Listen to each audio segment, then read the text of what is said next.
Olá, espero que todos estejam bem. Muito bem-vindo ao canal Princípio Org BR. Eu sou Samuel Cunha e nós vamos dar continuidade a um estudo detalhado e profundo do Evangelho de Jesus Cristo segundo Mateus. Quando Deus criou o homem, não havia doenças. Essas são consequências do pecado, da queda de Adão e da Eva. Uma pesquisa recente da OMS constatou quais são as principais doenças que causam mortes no mundo e suas causas. E eu quero ler algumas estatísticas dessa pesquisa.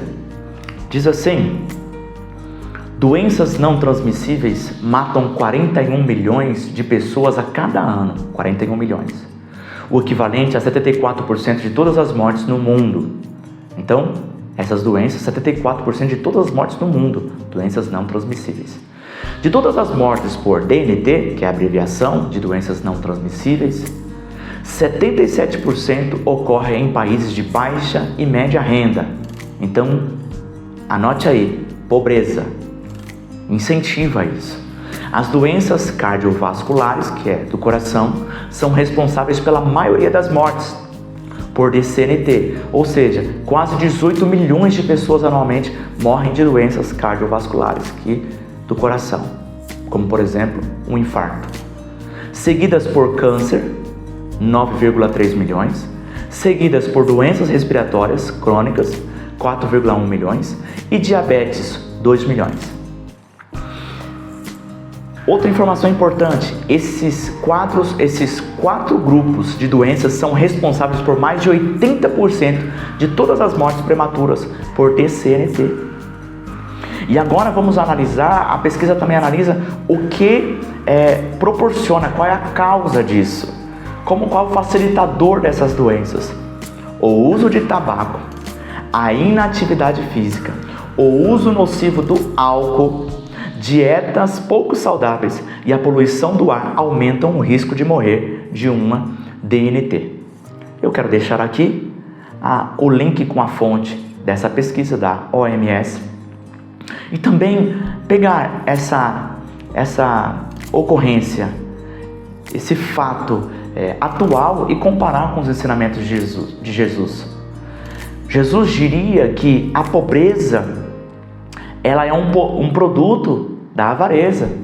Jesus diria que comer essas comidas cheias de sal ou de açúcar, gordurosas, é um produto da luxúria e da gula. Então, a inatividade física é um produto da preguiça. O tabaco e o álcool também, luxúria e gula, está envolvidos, são pecados que estão envolvidos com o prazer. Então, não restam dúvida, a ciência nesse ponto concorda com Jesus Cristo. O pecado adoece e mata. Quero ler com você Mateus capítulo 8, do versículo 1 ao 17. Autoridade sobre doenças. Diz assim o texto, acompanhe na sua Bíblia, tradução ACF. E descendo ele do monte, seguiu-o uma grande multidão, e eis que veio um leproso e o adorou, dizendo: Senhor, se quiseres, podes tornar-me limpo. E Jesus, estendendo a mão, tocou-o, dizendo: quero ser limpo. E logo ficou purificado da lepra. Disse-lhe então Jesus: olha, não o digas a alguém, mas vai, mostra-te ao sacerdote e apresenta a oferta que Moisés determinou, para lhe servir de testemunho. E entrando Jesus em Cafarnaum, chegou junto dele um centurião, rogando-lhe e dizendo: Senhor, o meu criado jaz em casa, paralítico e violentamente atormentado. E Jesus lhe disse: eu irei e lhe darei saúde. E o centurião respondendo disse: Senhor, não sou digno de que entres debaixo do meu telhado, mas dizes somente uma palavra e o meu criado há de sarar. Pois também eu sou homem sob autoridade e tenho soldados às minhas ordens. E digo a este: vai, e ele vai, e ao outro: vem, e ele vem. e ao meu criado, faze isto, e ele o faz. E maravilhou-se Jesus, ouvindo isso, e disse aos que o seguiam: em verdade vos digo que nem mesmo em Israel encontrei tanta fé. Mas eu vos digo que muitos virão do Oriente e do Ocidente, e assentar-se-ão à mesa com Abraão, Isaque e Jacó no reino dos céus. E os filhos do reino serão lançados nas trevas exteriores. Ali haverá pranto e ranger de dentes. Então disse Jesus ao centurião: vai, e como crestes, seja feito. E naquela mesma hora o seu criado sarou. E Jesus, entrando em casa de Pedro, viu a sogra deste acamada e com febre, e tocou-lhe na mão, e a febre a deixou. E levantou-se e serviu-os. E, chegada a tarde, trouxeram-lhe muitos endemoniados, e ele com a sua palavra expulsou deles os espíritos, e curou todos os que estavam enfermos, para que se cumprisse o que fora dito pelo profeta Isaías, que diz: ele tomou sobre si as nossas enfermidades e levou as nossas doenças. Vamos resumir até o ponto que nós estamos estudando. Do Evangelho de Mateus, do capítulo 1 ao 4, nós vemos a preparação do Messias. Do capítulo 5 ao 7, os seus princípios. Agora nós vamos estudar o capítulo 8 e 9, que vai falar do seu poder. Mateus vai comprovar que Jesus Cristo é o verdadeiro Messias, pois ele tem autoridade sobre doenças, natureza, demônios, pecado e até mesmo da própria morte. No capítulo 8 e 9, ele vai relatar de uma maneira bastante organizada, de um arranjo bem sistemático, ele vai tentar comprovar isso para os seus leitores. E voltando ao capítulo 8, nós vamos comentar em primeiro lugar o versículo 1 ao 4, aonde conta Jesus fazendo um milagre e curando por meio da sua palavra, por meio da sua autoridade, um leproso. A lepra na época de Jesus era uma das piores doenças que existia. Fisicamente ela atingia a pele, ela atingia a carne, ela atingia os ossos. Socialmente a pessoa tinha de se isolar da família, da sociedade. Até mesmo espiritualmente a pessoa era considerada impuro, não poderia visitar o templo, não poderia visitar a sinagoga, a igreja nos dias de hoje. Então a pessoa apodrecia viva. Ela, de pouco a pouco, ela vivia apodrecendo um dia após o outro. Então nós vamos tentar estudar este trecho da palavra de Deus e tentar verificar, se aprofundar nessa questão de que Jesus, ele tem, não só tinha, como também tem autoridade sobre as doenças. Vamos lá. Analisando Levíticos 13, que fala a respeito da lepra, Risby faz uma comparação entre a lepra e o pecado. E aí nós temos uma mensagem interessante. Ele compara assim: a lepra é mais profunda que a pele, ela se espalha, ela torna a pessoa imunda. Lepra e pecado se espalha, torna a pessoa imunda, é profunda, o pecado se aprofunda. Ela isola de Deus e dos homens e é tratada por meio do fogo. Então, se nós compararmos esse relato aqui de Mateus, do capítulo 8, do 1 ao 4, a cura de um leproso, e compararmos com Levítico 13 e também com o capítulo 14 de Levíticos, nós vamos ver esta comparação, esta mensagem que a lepra é um símbolo do pecado também, tá? Então elas têm esses dois, tanto a doença, a lepra fisicamente, e o pecado tem características semelhantes, tá? Vamos lá. O leproso vem até Jesus com humildade e o adora. Marcos 1,40 diz que pondo-se de joelhos diante dele, tá? Então, ele vem com humildade, ele vem se humilhando perante Jesus. E eu acho que aqui tem uma orientação para mim e para você. Nós já aprendemos no Sermão do Monte que é um grande desafio para o ser humano ir até Deus com orgulho, achando que tem mérito, achando que tem alguma coisa boa que possa ser recompensada perante Deus. Isso não é verdade. Todos pecaram e destituídos foram da glória de Deus. Então é necessário que você venhamos até Deus por meio da humildade, com humildade e admitindo os nossos erros, tá? Então, todos os que vierem até Jesus com humildade sairão sendo pessoas melhores. Então aqui nós temos uma mensagem linda. Essa pessoa procurou a pessoa certa, no momento certo, no lugar certo. Procurou Jesus e saiu dali curado, sendo uma pessoa melhor, tá? Jesus tocou o leproso. Vamos observar cada detalhe dessa história fascinante. Jesus tocou o leproso, mostrando autoridade sobre a lei de Moisés, que proibia esse tipo de contato com a lepra. Está lá em Levíticos 13. Então, de certa forma, Jesus estava mostrando, o texto principal, a mensagem principal é que Jesus tem autoridade sobre as doenças, mas nós vemos aqui também outro tipo de autoridade. Jesus tem autoridade sobre a lei, porque a lei de Moisés proibia isso. Mas não existe lei maior do que a lei do amor. Lindo isso. Não existe lei maior do que a lei do amor. Agora pense comigo, há quanto tempo aquele leproso não recebia um toque de alguém? Porque a lepra é contagiosa, ninguém gostaria de tocar em um leproso. Eu e você não vamos tocar em um leproso, mas Jesus fez isso. Por quê? Porque além da cura, Jesus queria tocar o coração daquela pessoa. Então ele toca no leproso. A Bíblia toma o cuidado, as testemunhas de Jesus, os evangelistas, Mateus, Marcos e Lucas, tomam o cuidado de dizer, Jesus tocou no leproso. Então, veja, era proibido na lei de Moisés, mas não existe uma lei maior do que o amor. Jesus vai aplicar esse mesmo princípio quando cura no sábado e em outros momentos também, aqui dos relatos do Evangelho, mas aqui ele toca no leproso, algo que era proibido na lei de Moisés.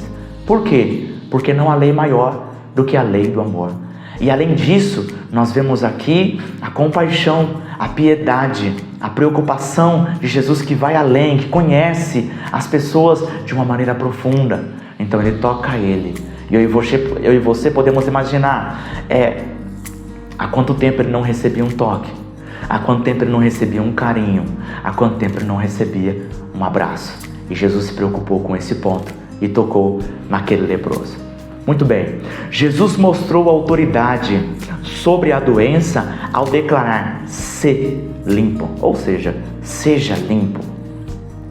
Então, seja limpo. Olha o poder dessa palavra. Olha o poder da palavra que sai da boca de Jesus Cristo. É a própria palavra de Deus. Jesus é a palavra de Deus encarnada e o verbo se fez carne. E ele declara: "Se limpo, seja limpo". Jesus tem autoridade sobre as doenças. E esse é uma comprovação de que ele é o Messias verdadeiro. Marcos relata que o homem curado desobedeceu a ordem de Jesus: não o digas a alguém. Isso está em Marcos 1,45. Jesus, muitas das vezes, após curar uma pessoa, ele falava: "Não diga a ninguém". Por qual motivo? Ele não gostaria, ele não queria ter uma fama de milagreiro. Ele não queria que os milagres tivessem mais evidência em seu ministério do que o ensino. Ele não queria que as pessoas entendessem que o propósito dele na terra era apenas fazer milagre, que não era. O propósito de Jesus principal na terra era vir transmitir a palavra de Deus, morrer, crucificado pelos nossos pecados e ressuscitar ao terceiro dia. Esta é a obra principal de Jesus. Então, os ensinamentos dele têm que ter maior prioridade do que os milagres. Então, essa era uma maneira que Jesus não espalhe. Além disso, tem muitos outros motivos. Por exemplo, neste caso, o fato desse leproso não obedecer a Jesus impediu que Jesus entrasse na cidade. Por quê? Quando aquela pessoa saiu espalhando que ele foi curado, o que naturalmente as pessoas pensam? Eu também quero ser curado. Então eles passavam a seguir Jesus para terem as suas enfermidades, levavam a ele pessoas doentes para que fossem curados. Estavam seguindo a Jesus não pela sua palavra, não pela sua mensagem, não para serem transformados naquilo que nós mais precisamos, que é ser retirado desse coração de pedra e ter colocado um coração onde Deus escreve as suas leis, um coração onde nós temos a habitação do Espírito Santo e da palavra de Deus. Essa é a nossa maior necessidade, maior do que nós temos as nossas doenças curadas, maior do que a saúde física, mental, maior do que qualquer necessidade física, psicológica. Nossa necessidade maior é espiritual, e ter o Espírito Santo habitando em nós, e principalmente ter o nosso nome escrito no livro da vida, tá? Então, Jesus não queria colocar isso como prioridade, porque naturalmente as pessoas teriam esse interesse. Em outro momento nós vemos no Evangelho de João que as pessoas seguiam ele porque Jesus tinha acabado de multiplicar os pães. Então, se esta pessoa, se esse líder me dá pão, se esse líder me dá comida, ele resolve todos os meus problemas. Se ele cura as nossas doenças, tira os nossos sofrimentos e daqui a pouco vai ressuscitar mortos, então ele resolve todos os nossos problemas. Mas nossos problemas não estão na terra, os nossos problemas estão naquele grande dia onde eu e você vamos estar perante Deus e teremos que dar conta de cada minuto, cada obra, cada pensamento, cada palavra, cada intenção minha e sua. Mas vamos lá. Então, nós vemos aqui que Jesus diz a ele, não diga a ninguém, não saia espalhando isso, né? Ele queria priorizar a mensagem. Segundo a lei de Moisés, nos casos de um leproso curado, deveria receber uma certidão de purificação. Isso está em Levíticos 14, do 1 ao 52. Uma certidão, imagina um documento, assim como nós temos hoje uma certidão de nascimento, uma certidão de casamento. Havia, os sacerdotes davam uma certidão, ele avaliava, ele fazia um exame semelhante a um médico, um exame clínico, que observava se realmente aquele leproso ele estava limpo. E aí ele emitia um documento que aquela pessoa poderia, olha, eu sou um ex-leproso, mas aqui tem um documento que o sacerdote ele homologou, autenticou aqui, e agora eu estou limpo. Então isso permitia que aquele ex-leproso pudesse voltar para sua família, pudesse frequentar a sinagoga, a igreja, a comunidade, pudesse voltar à sociedade, né? E ter uma vida assim normal, voltar à sua vida normal. E aqui era uma forma de dar autenticidade, legitimar o milagre de Jesus, tá? Então, Mateus, portanto, a gente conclui assim esse trecho. Mateus testemunha que Jesus tem autoridade sobre doenças, sendo autenticado até mesmo pelos próprios sacerdotes da época. E muitos desse grupo de religiosos eram aqueles que foram os que julgaram, os que colocaram Jesus em um julgamento para a morte, que castigaram Jesus, né? Que foram opositores, que foram inimigos de Jesus, críticos de Jesus. E eles mesmos tiveram de autenticar aqui este milagre de Jesus, que um leproso passou a ser limpo. Como? Pela palavra do Senhor Jesus. Por quê? Porque Ele tem a autoridade sobre as doenças. Então, todos que vierem até Jesus Cristo com humildade, receberão um toque no coração e serão transformados em pessoas melhores. Experimente isso hoje. Vamos comentar agora do versículo 5 ao 13. Após a cura de um leproso, nós temos agora o relato de uma cura de um servo de um centurião. Antes de mais nada, nós temos que relembrar que Cafarnaum era o centro do ministério de Jesus na Galileia. Além disso, também é importante nós sabermos que centurião era um oficial responsável por 100 soldados romanos. Então vamos pegar alguns detalhes para que nós possamos se aprofundar um pouco mais sobre esse relato da palavra de Deus, tá? Então, os romanos eram opressores de Israel e os gentios toda aquela pessoa que não é judeu, ele é considerado um gentio, tá? Então, os gentios eram discriminados pelos judeus. Então, havia aqui uma batalha entre eles. Então, havia aqui uma discriminação, um jogo de ódio, né, entre os judeus e os gentios, em especial aqueles que eram romanos, quanto mais ainda alguém que gerenciava, que liderava 100 soldados romanos. Então Israel estava sendo dominado por Roma, tá? Então veja aqui, você vê Jesus, um judeu, curando e ajudando aquelas pessoas que estavam oprimindo Israel. Jesus estava, sem dúvida, transmitindo uma mensagem muito especial para as pessoas, a multidão que seguia eles, os seus discípulos, e até mesmo para os religiosos da época, tá? Então, esses são pontos que a gente precisa observar para que a gente possa ter mais informações e poder compreender melhor o relato, tá? Então, os romanos eram opressores de Israel, e Jesus está ajudando esse tipo de pessoa, tá? Então, por algum motivo, o centurião não se sentiu digno de Jesus ir até a sua casa. Então, ele mesmo diz: eu não sou digno de que você venha até a minha casa. Aí nós podemos supor que talvez na casa dele tivesse ali estátuas de deuses, que talvez na casa dele tivesse espaços de idolatria. Então, ele compreendendo, muito provavelmente ele ouviu falar de Jesus, e provavelmente a mensagem de Jesus sempre acompanhava, né, a pessoa de Jesus. Então, talvez ele, entendendo isso e entendendo até mesmo a cultura judaica que crê apenas em um Deus, né? Então, ele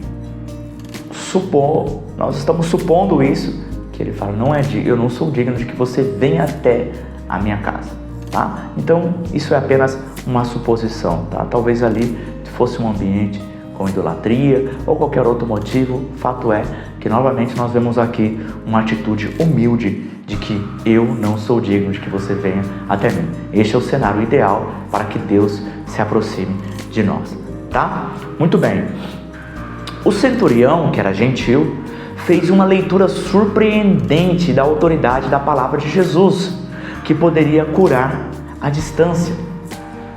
O centurião diz: olha, ele se compara, ele faz uma alegoria dizendo: eu também sou um homem de autoridade. Essa palavra autoridade é muito importante para mim e para você, porque é exatamente isso que Mateus está querendo transmitir no seu testemunho, no seu relato desse evangelho. Por quê? Jesus tem autoridade no mundo espiritual. O nome de Jesus tem autoridade. A palavra de Jesus tem autoridade no mundo espiritual. Então, no leproso, ele tocou e disse: ser limpo. Agora aqui, ele diz à distância: vai, que ele vai ser curado. Então, o próprio centurião faz essa leitura da autoridade de Jesus, que eu e você também temos que fazer. Jesus está à direita do Pai, em um lugar distante, meu e seu, mas uma palavra dele pode te curar, uma palavra dele pode salvar uma pessoa, um toque dele pode limpar alguém do pior tipo de doença ou de pecado que existe. Não há limites para o agir do Senhor Jesus Cristo, tá? Essas são algumas verdades que nós vamos entendendo aqui. O relato é um exemplo de intercessão. Olha que ponto interessante para mim e para você. Sua oração pode salvar alguém. Então, esse centurião romano, ele está intercedendo por uma outra pessoa. E nós vemos na Bíblia vários relatos quanto a isso. Eu lembro da história de Jó. No final da história de Jó, leia depois na sua Bíblia, no último capítulo de Jó, Deus aparece para Jó e diz para ele: olha, ora para os seus amigos, para que eu perdoe eles. Olha isso. Então, a minha e a sua oração.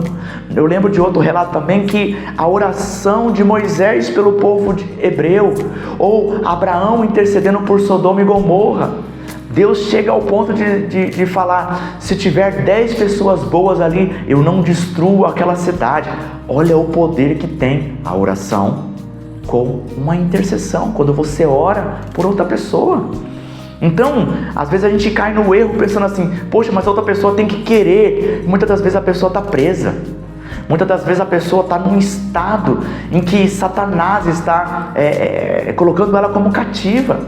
Então, sim, isso aqui é uma motivação para eu e você intercedermos pela pessoa. Pessoas que estão ao nosso redor que ainda não são salvas em Cristo Jesus, e nós estamos sempre ali. Uma hora Deus vai salvar. Ore por esta pessoa. É sua responsabilidade e tem um poder enorme aqui, tá? Então esse centurião, mesmo sendo um recém-convertido, vamos chamar assim, uma pessoa nova na fé, já estava intercedendo pelo seu empregado, tá? Jesus se admirou com a fé do centurião. Fé é acreditar no que Deus disse, e a obediência é a evidência de uma fé verdadeira. Então Jesus, ele admirou ao ponto de falar: nunca encontrei em Israel uma fé semelhante a essa. Eu fico imaginando, e aí é uma coisa para eu e você pensar: será que a fé desse centurião é maior que a fé de Abraão? É maior que a fé de muitos homens de Deus do Antigo Testamento? Porque Jesus mesmo disse: nunca encontrei em Israel uma fé como essa. Não sei se Jesus estava limitando ao tempo da encarnação ou de toda a eternidade da história de Israel, né? Mas tanto faz, é apenas um pensamento para mim e você. Eu não tenho a resposta, ninguém vai ter. Mas fato é que a fé dele foi uma fé que admirou Jesus. E eu acho que esse é o modelo para eu e você. Essa é uma mensagem para mim e para você. E qual é a fé, qual é a característica da fé em que vai retirar uma admiração de Deus? É aquela fé que nós cremos na palavra de Deus. Diga uma palavra. A fé deve ser fundamentada na palavra de Deus. E sabe qual é a evidência para nós examinarmos se estamos crendo ou não? Se nós estamos obedecendo aquela palavra. A obediência é um exame, é uma prova de que se nós estamos crendo realmente de coração ou não. Tá? Vamos lá. A pequena fé, quero comentar alguns detalhes sobre a fé para que a gente possa aproveitar este assunto. O que é uma pequena fé? É quando nós acreditamos em um primeiro momento, mas depois, por causa do sofrimento, ou do medo, ou da demora, passamos a duvidar. Então, fé pequena, a Bíblia fala, homens de pequena fé, nos evangelhos, também fala de fé pequena, de fé grande. Aqui nós temos o melhor tipo de fé. É aquela fé que crê na palavra e que passa a obedecer esta palavra. Agora, também temos o caso de fé pequena. O que é a fé pequena? Você crê por um momento, tem um entusiasmo, mas aí vai vir um sofrimento. Às vezes demora, às vezes não acontece o que eu e você achamos que deveria acontecer. A gente se frustra. E aí o que acontece? A gente passa a duvidar do que Deus disse. Eu vou falar isso porque isso é muito forte. Incredulidade é chamar Deus de mentiroso. Veja por que fé é tão importante na Bíblia. Porque quando Deus fala uma coisa para mim e eu duvido daquilo, eu estou chamando Deus de mentiroso. Lutero disse que não há honra maior para Deus do que acreditar na palavra dele. Em contrapartida, não há desonra maior do que duvidar do que Deus está falando. Então, o que Jesus disse é verdade. João 17:17. Santifica-os na verdade. A tua palavra é a verdade. Então a palavra de Deus, Jesus é a verdade, o caminho, a verdade e a vida. Jesus é a verdade. Por quê? Porque Ele é a palavra encarnada. Então tudo que Deus fala é verdade. E Deus não pode mentir. Tá? Então, fé está fundamentado nisso. Quem disse isso foi Deus. Então, eu vou acreditar e eu vou viver uma vida como que aquilo fosse uma verdade. Uma verdade que me faz mudar os meus comportamentos e a minha vida. Tá? Também não devemos fundamentar a nossa fé na visão, em milagres ou em circunstâncias. Então, às vezes, nós podemos cair no erro de pensar: poxa, porque eu vi, então eu creio. Não. Tomé disse, né? Eu só acredito vendo. Quando eu tocar, essa não é a fé que admira a Deus. Mais bem-aventurado é aquele que crê no que não vê. Então, não é necessário eu ver para eu crer, mas é necessário eu ouvir, porque a fé vem pelo ouvir. Ouvir o quê? Ouvir palavra de Cristo, ouvir palavra de Deus. Então a fé é ouvir a palavra de Deus, crer e ter uma vida que evidencia esta crença, tá? Também milagres, poxa, porque aquela pessoa fez um milagre, então ela é de Deus. Não, isso não é uma verdade, tá? Então, verdade mesmo é a palavra de Deus. Ah, mas se tudo estiver dando certo é porque é de Deus, se tudo estiver dando errado é porque não é de Deus. Também não é isso fé, tá? Então, nem visão, nem milagres e nem circunstâncias. Palavra, ouvir e passar a obedecer, tá? Vamos lá. A fé foi escolhida por Deus porque nela não há orgulho, tá? Admitir nossa miséria, esse é um resumo do Evangelho, do processo de conversão. Nós temos que admitir a nossa miséria, crer na justiça de outro superior, Jesus Cristo, e receber a salvação como um presente gratuito. Então, chegar perante Deus e receber a salvação não por mérito próprio, mas porque outro conquistou isso por nós. Então a fé, ela retira o orgulho de nós. Ela para de olhar para nós e passa para olhar para outro superior a mim, a você. Jesus Cristo, perfeito, libertador, Senhor, aquele que morreu por mim e por você. Tá? Então a fé retira o nosso orgulho. Não há orgulho na fé. Ah, eu creio, é um mérito. Não, não é um mérito, eu creio no outro superior. Ele levou o pecado, Ele levou as doenças, Ele me salva.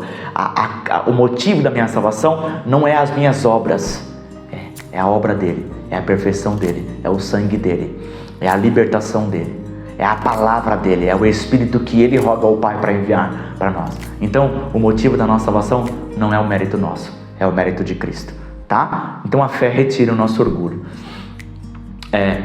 Aqui eu tenho um comentário interessante, porque Jesus, depois que o centurião foi embora, ele elogia o centurião, mas perceba, e ele vai ter esse padrão de comportamento também, até mesmo com João Batista. Jesus não elogia na frente da pessoa, mas ele deixa a pessoa sair primeiro. Por quê? Porque, meus irmãos, nós vemos na Bíblia e até mesmo na psicologia que o elogio, muitas das vezes, a grande maioria das pessoas, a grande maioria de nós, não sabemos lidar com o elogio, porque o elogio faz o nosso orgulho aumentar, o elogio faz nós crescermos. E aqui Jesus elogia esta pessoa, mas ele espera ela sair. E aí, sobre isso, Spurgeon colocou um comentário que eu acredito que resume bem este princípio, essa verdade, esse ensino. Jesus não faz o elogio na frente do centurião, mas ele o disse para os que o seguiam, com propósito de ensinamento, né? Evite elogiar jovens convertidos. Eu diria que evite elogiar qualquer tipo de pessoa. Cuidado com o elogio. Elogie, mas com moderação, vamos dizer assim. Elogio com moderação. Não tem uma vida de sempre estar gabando o outro ou se elogiando a si mesmo, então, no pior dos cenários, né? Então, quando você tem o costume de sempre ficar elogiando outra pessoa, você está implantando nela, segundo o livro de Provérbios, uma armadilha no coração dela, porque o elogio faz o orgulho acordar. Tá bom? Isso é um comentário interessante que a gente observa aqui nesse texto e que dá um ensinamento para mim e para você. Muitos judeus não entrarão nos céus. Veja esse final desses versículos. Muitos judeus não entrarão nos céus devido ao orgulho, e muitos gentios entrarão devido à humildade, ao arrependimento e à fé. Então Jesus no final está falando, né? Faz essa ilustração que vão se sentar à mesa de Abraão, Isaac e Jacó. Está aqui nesse trecho que nós estamos comentando, dos 5 ao 13, e que muitas pessoas que tiveram a lei, tiveram, o Antigo Testamento, o Messias veio dali, e muitos outros privilégios que os judeus tiveram, mas mesmo assim muitos judeus não entrarão e não estarão ali naquele lugar, enquanto muitos gentios, naquele grande dia, como eu e você, se você é brasileiro ou se nasceu em qualquer nação que não seja ali judaica, você é gentil, se assentarão naquele lugar. Por quê? Porque por causa da humildade, do arrependimento e da fé. Fé em quem? Em um outro superior. Não é nós, mas ele conquistou para nós, tá? Então esse foi um comentário interessante. Mais uma vez temos a descrição do inferno, tá? No Sermão do Monte nós já vimos descrições do inferno e agora nós temos novamente Jesus falando sobre isso.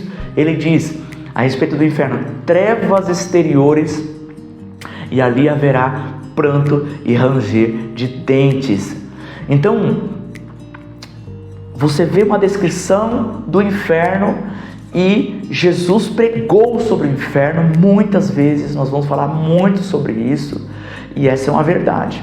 O céu existe. Não pense, não acredite em mensagens que falam, não, todas as pessoas vão para o céu. Ou na mensagem que diz, olha, se você for uma pessoa razoável, você vai para um lugar transitório ou purgatório. Não. Leia o livro de Hebreus capítulo 9 e você vai ver que o homem está, morrer uma só vez, vindo depois disso o juízo. Então não acredite nessa mensagem, acredite na palavra de Deus, na Bíblia, tá? Então você vai morrer e vai estar perante um tribunal de Jesus e vai ter que dar conta da sua humildade ou do seu orgulho, do seu arrependimento ou do seu remorso, da sua fé ou da sua incredulidade, do seu amor ou do seu ódio.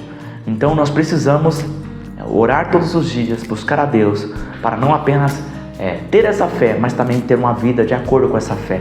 E isso eu e você não conseguimos fazer por conta própria, mas somente a transformação do Espírito Santo por meio da habitação dele em nossos corações, tá? Então a gente conclui esse trecho.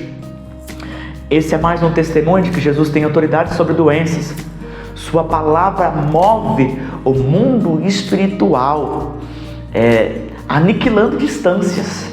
Então você que está longe do Senhor, a palavra de Jesus, ela aniquila distâncias, ele traz você para perto. Então Jesus está dizendo para você agora, vem e vê. Vamos comentar agora do versículo 14 ao 17, onde é relatado a cura da sogra de Pedro.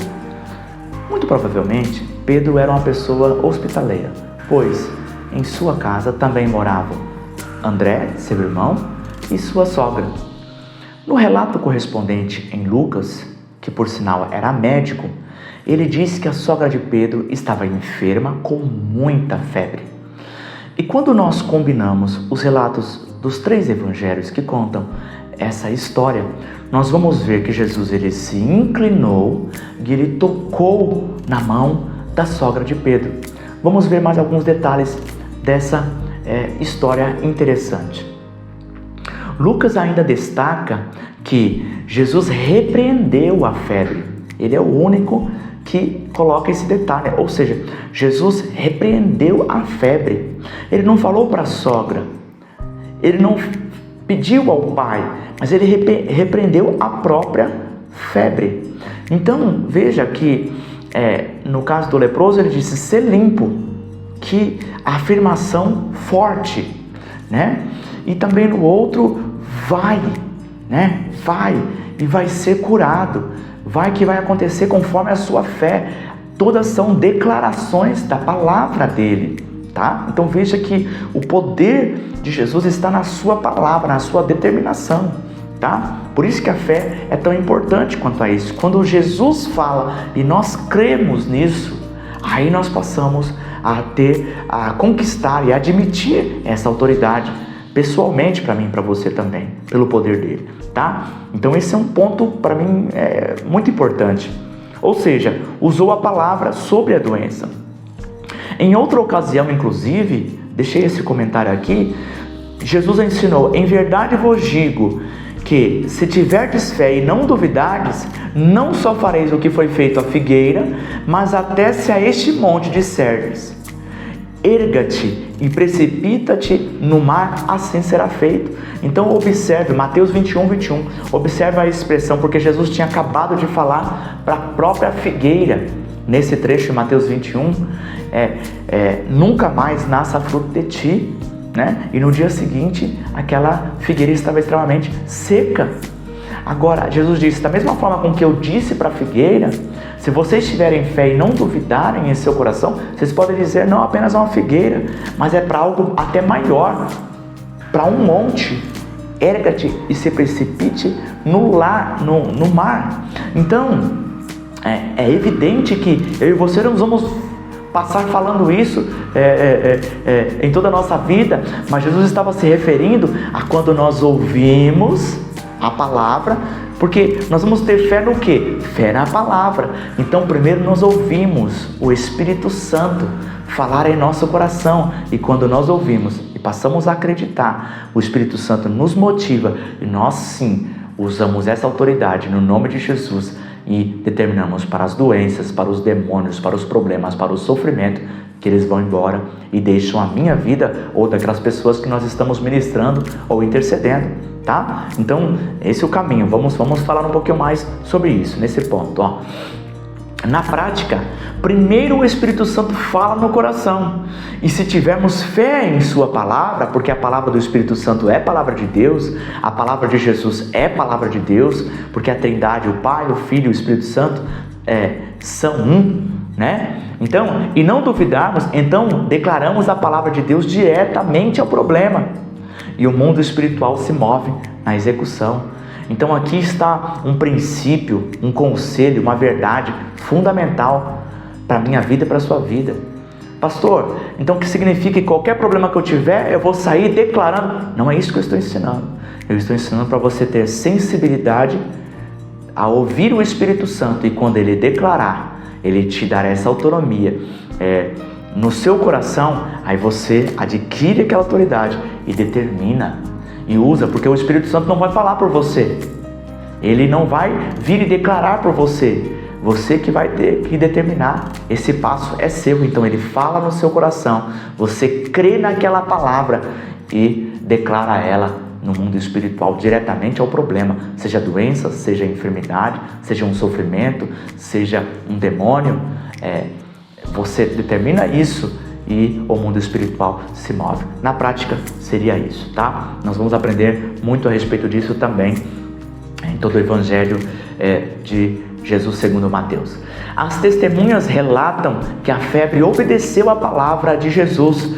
A febre deixou a sogra de Pedro. A cura foi imediata, tanto que ela passou a servi-los. Então, novamente, o grande propósito aqui desse relato é dar mais uma testemunha de que Jesus tem autoridade sobre as doenças, tá? Então, foi imediata a cura.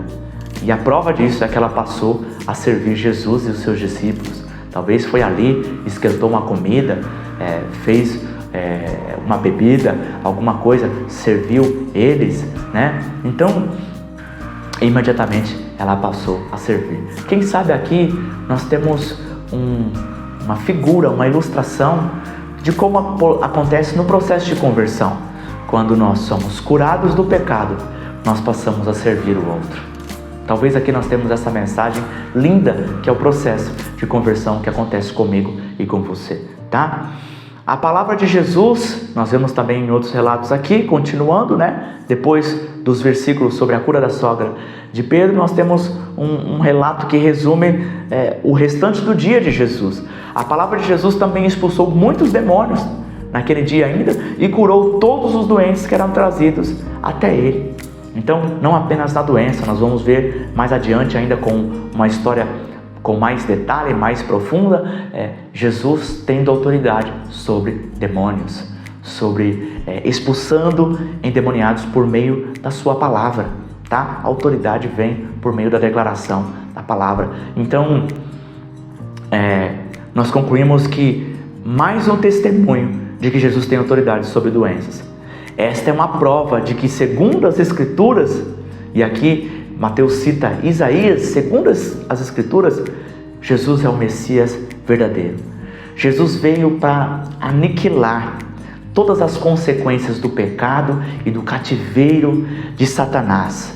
Então, em nome de Jesus, seja livre. Vamos agora para a parte da aplicação. Jesus tem autoridade sobre as doenças. Então é recomendado para eu e você cremos que Ele, sendo o Cristo de Deus, pode nos salvar do pecado, de Satanás, do sofrimento de hoje e do inferno eterno. Um outro ponto é que sim, Jesus pode curar e tem autoridade sobre todas as doenças, mas não, o cristão não está isento de doenças e de outros tipos de sofrimentos. Então isso é importante, essa é uma aplicação importante. A sogra de Pedro, né? Nós vemos na Bíblia também Eliseu doente, e assim sucessivamente. Eu e você não estamos isentos a respeito disso, tá? Paulo escreve para Timóteo recomendando alguns medicamentos pelos seus problemas que tinham no estômago. Então eu e você não estamos isentos de doenças e de sofrimentos, mas sim, todas as doenças Jesus tem autoridade sobre todas, tá? Então vamos aplicar mais alguns pontos.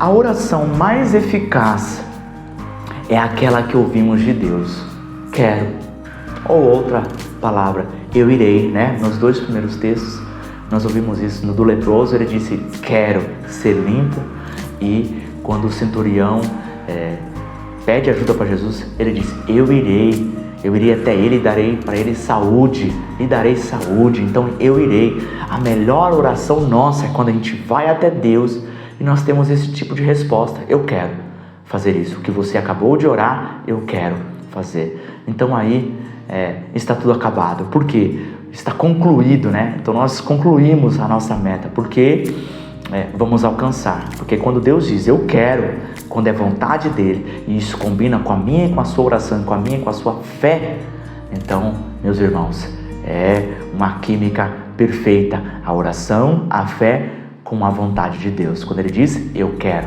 tá? Então, a oração tem muito disso, e aí eu até abro um parênteses interessante aqui, que eu já disse em vídeos anteriores. Eu e você não recebemos muitas boas coisas de Deus, muitas boas vontades de Deus, porque nós não oramos.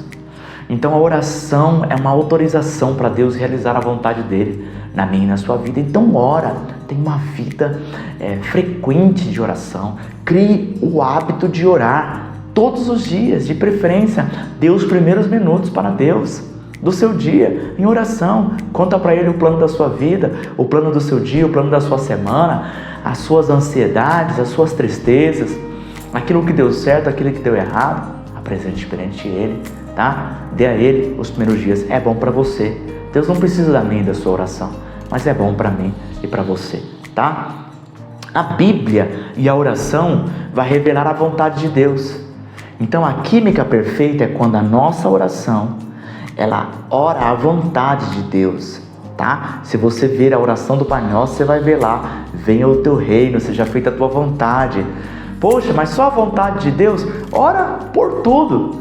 Mas a oração, a Bíblia e o tempo de oração vai fazer com que a nossa vontade, o nosso desejo, ele esteja alinhado com a vontade de Deus. Então a Bíblia e a oração vai nos revelar a vontade de Deus, tá?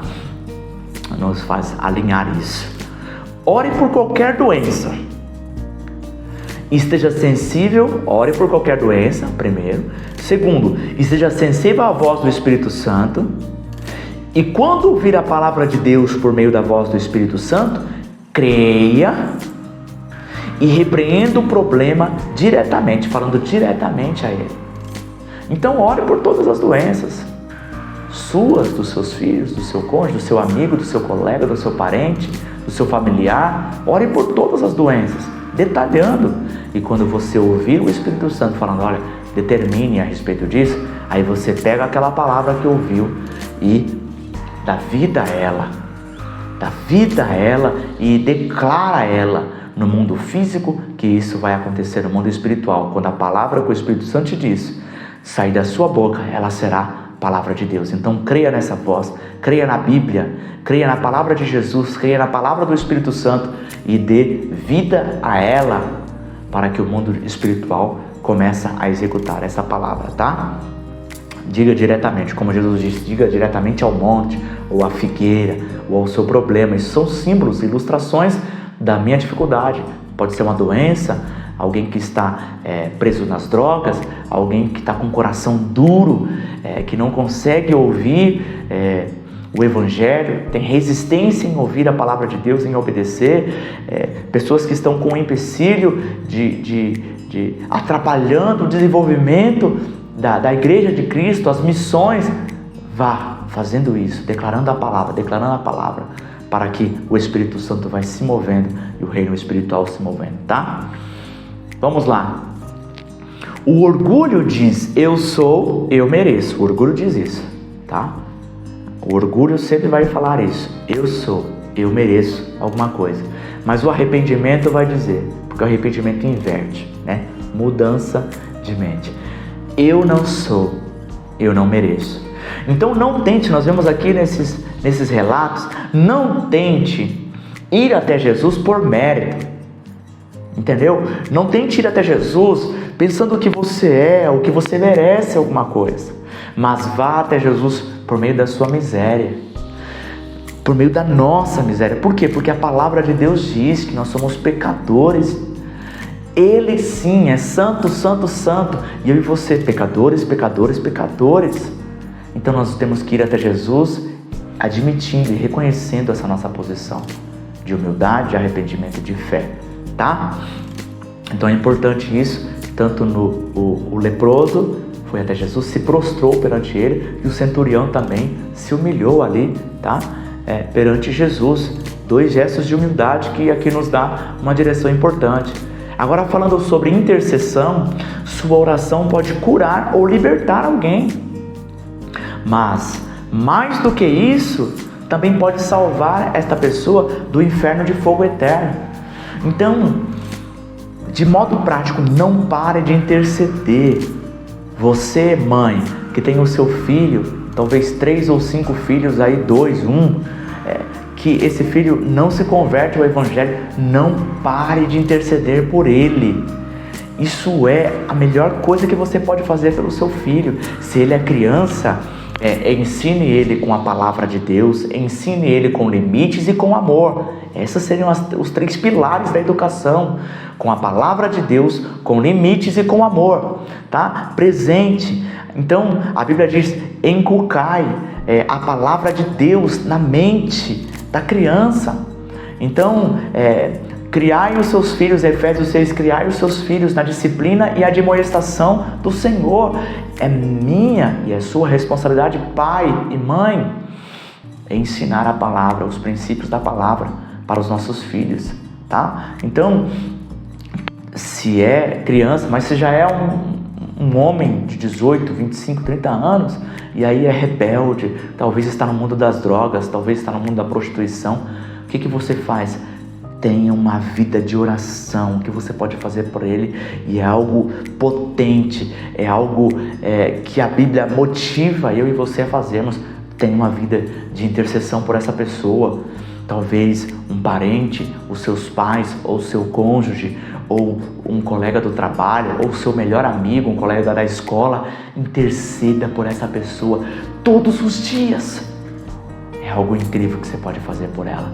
No momento certo, Deus, ele vai agir e a vontade dele vai combinar com a sua oração e vai ser uma química perfeita. Pastor, mas aquela pessoa não quer. Mas a vontade de Deus é que todos venham a se salvar. Isso está em 1 Timóteo, também em 2 Pedro. A vontade de Deus é que todos venham ao arrependimento e que se salvem. Então, você já sabe que é a vontade de Deus salvar todos, salvar cada pessoa, que todos venham ao arrependimento. Então você tem a vontade de Deus e já tem uma oração sobre essa vontade e sobre essa palavra de Deus. Então interceda, que a sua oração vai quebrando camadas do mal, vai quebrantando corações. Então sim, a sua intercessão pode fazer com que pessoas sejam curadas, a sua intercessão pode fazer com que pessoas sejam libertas, mas mais do que isso, pode fazer com que pessoas se livrem do inferno de fogo eterno e tenham os seus nomes escritos no livro da vida. Não há bênção maior do que essa. Vamos lá, continuando. Não fundamente sua fé no que você vê ou em milagres ou circunstâncias boas. Enquanto estiver dando certo, ou aquela pessoa, enquanto tiver um milagre acontecendo, é porque eu estou acreditando, não, tá? Ou enquanto eu estiver vendo isso, é porque Deus está assim, não. Fundamente a sua fé na palavra de Deus, naquilo que Deus disse. Você precisa criar o hábito, na oração, você ouvir também, porque a oração a gente acha que é só falar, mas a gente ouve também a voz do Espírito Santo em nosso coração. É uma voz inaudível, que às vezes é até difícil de discernir essa voz dos pensamentos, até mesmo com a voz de Satanás, que às vezes coloca pensamentos em nossa mente, mas com o tempo e com a leitura da palavra, você vai orando até mesmo por isso, pedindo para Deus para reconhecer essa voz do Espírito Santo, para que você possa obedecê-la. Então, ouve essa voz em nome de Jesus, tá? Esta palavra de Deus que vem por meio do Espírito Santo. Nós concluímos este ensino de Mateus 8, do 1 ao 17, com um autoexame. E eu cito aqui as palavras de Jesus na tradução NVI, que está em Lucas 5, 31 e 32, que Jesus diz esse texto da palavra de Deus, que acredito que fala e comunica com todo esse ensinamento. Não são os que têm saúde que precisam de médico. Não são os que têm saúde que precisam de médico, mas sim os doentes. Eu não vim chamar justos, mas pecadores ao arrependimento. Então, um asterisco importante aqui é: sim, nós precisamos de médico, tomar remédios, ir no médico, ter um convênio médico. Então, faça os seus exames periodicamente, mas aquelas doenças onde que são insistentes e que o médico deu uma rejeição, a gente vai ao Senhor, que Ele sim pode fazer o impossível. O que é impossível ao homem é totalmente fácil e possível ao nosso Deus, tá? E aí nós concluímos com o autoexame. Você tem saúde ou você está doente? Falando de uma maneira espiritual. Como Jesus usou aqui essa ilustração de estar doente é estar sob o pecado. E estar são é ser considerado a si mesmo justo. Então eu pergunto, e Jesus, por meio desta palavra, pergunta para você: você tem saúde ou está doente? Você é justo ou é pecador? Jesus está esperando você, o tempo certo para reduzir essa distância que há entre você e Ele, tocar e poder te tomar pelas mãos. Que Deus abençoe a sua vida. Um forte abraço e até o próximo vídeo.